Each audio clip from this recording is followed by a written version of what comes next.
تو میں اپنے کاروباری بھائیوں سے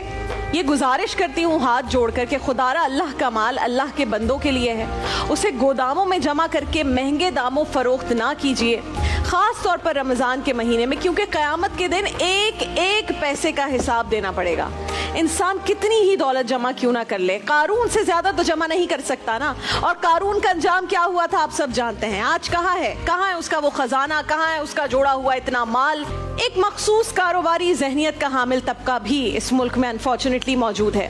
جو رمضان کی ان ساری خیر و برکات کو بھی پس پشت ڈال کر بس یہ سمجھ بیٹھا ہے کہ رمضان میں زیادہ سے زیادہ چیزیں فروخت کر کے منافع کمانا ہے۔ یہ وہی طبقہ ہے ناظرین جو لوٹ مار کے لیے رمضان سے 8-10 دن پہلے ہی کمر کس لیتا ہے کہ بھائی اب تو اس پورے سیزن میں بھرپور کمائی کرنی ہے، ہمیں تو پورے سال کا منافع اسی ایک مہینے میں نکالنا ہے، اور اپنا پرانا اسٹاک گلا سڑا ہو، ایکسپائری قریب ہو یا ایکسپائر ہو چکا ہو، اسی مہینے میں ہمیں یہ سامان نکالنا ہے۔ اور گستاخی معاف، آپ جسے سیزن کہہ رہے ہیں، بے شک یہ سیزن تو ہے، مگر ناجائز منافع کمانے کا سیزن یہ بالکل نہیں ہے،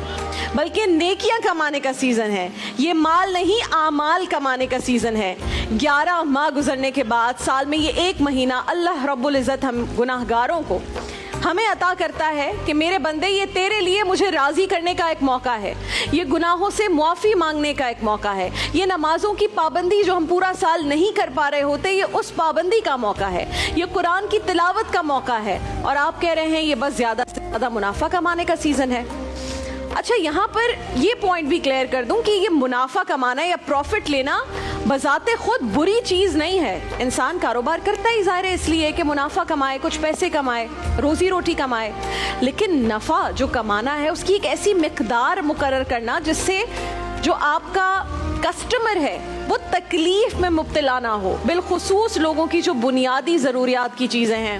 کھانے کی چیزیں، اشیاء خورنوش جسے ہم کہتے ہیں، آٹا، چینی، گھی اور اسی طرح کی دیگر چیزوں کو زیادہ نفع کمانے کی نیت سے ذخیرہ کر کے، ذخیرہ اندوزی کر کے، جس کے لیے ایک الگ یہ اتنا بڑا موضوع ہے کہ اس میں کتنا منع کیا گیا ہے دین اسلام میں ذخیرہ اندوزی کو۔